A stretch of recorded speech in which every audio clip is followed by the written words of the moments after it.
Hi there. No.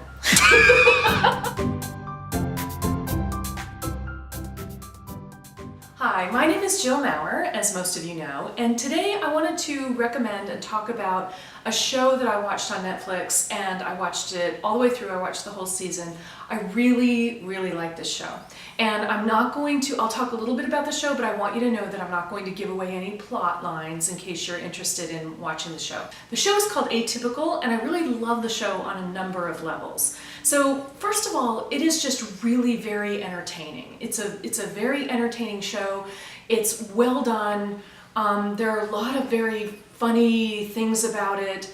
The main character has autism, and he's high-functioning autistic, and the story is mostly told through his eyes, and it's him sort of coming of age and learning to make that transition into adulthood, and he's in high school. It's a very typical and common story, but what's different about it is that he has autism, and it's high-functioning autism, and so he's got this different perspective and really has to break things down. And specifically, and you know this from the trailer, he's starting to explore dating. And what I will share with you is I have an autistic child, and he's not a child, he's an adult, but you know, he's always going to be my baby.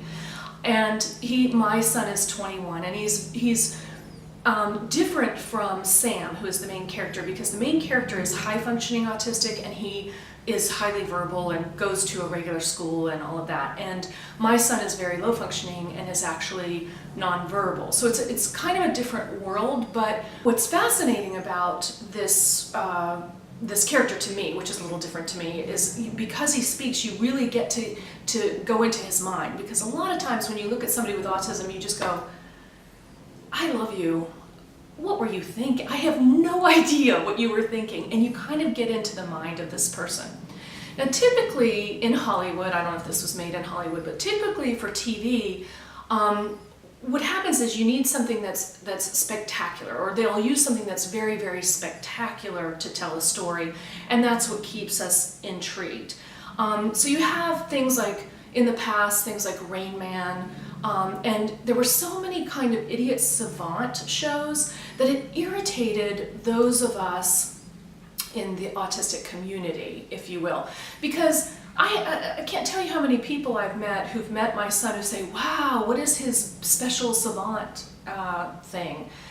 Being a savant is incredibly rare. Like, they are not mostly Rain Men, first of all. So what this show did was it took things up a level by really being able to tell the story of a typical family. I think it's even funny that it's called Atypical, because it really is kind of the typical story of an atypical situation. And that is actually through the lens of an autistic mom, if you will. So there were levels of the show I've spoken with people who have no experience with autism, and they just love the show. And that's a talent, to be able to take an everyday family and make it a great show, make it a funny show.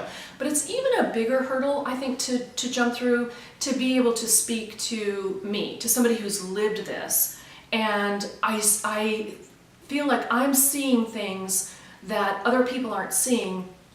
Whoever created the show really knows autism, I can tell you that much. And I'll give you one example. There are several examples, but I'm going to give you one that won't be a spoiler. So the mother is dealing with her son wanting to date, and you know that from the trailers. This is part of what it's about. And she goes into this room, she's having a crisis because she's nervous about him wanting to do something new, and nobody else understands this. They're like, you know, everybody dates, what's the big deal? Well, the big deal is she knows that she has had to help him with every single thing. With an autistic person or a person with autism, a lot of times you have to break something down to a level that people don't even understand to help them deal with certain situations. In my case, one example is just putting on a sock. It took us, maybe a year to teach my son how to put on a sock. You have to backward chain this thing, and it's amazing to think about. My other son, I don't know, it was a day, if that. It's an easier thing to do. In her case, she's having to teach him about social situations. And, you know, one of the things she says is there's no, what is the process for making sure that your heart doesn't get broken? I mean, how do we even do this? And she's terrified. And she goes into this room and her husband helps her get down a box. And they don't really talk about it that much, but I know this room. Everyone who's raised a child with autism knows this room. You know these boxes. These boxes are tools that you've used, and you've sat down with your child, and other people have sat down with your child, and you have used these things, these items, some of which you purchased and some you made, to teach very, very specific things. And they can be things like colors and animals to things like emotions and how to deal with them.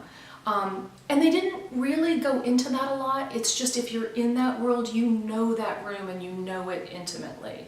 So I think that that was really a very, very good job. It was done well. And I also realized that a lot of people really didn't like the mother. And there are things about the mother that are frustrating and that you don't like. I mean, she's not perfect, none of us is, and it's a very challenging thing to deal with, raising somebody with autism. And the show goes into that a little bit about how the whole family ends up revolving around it.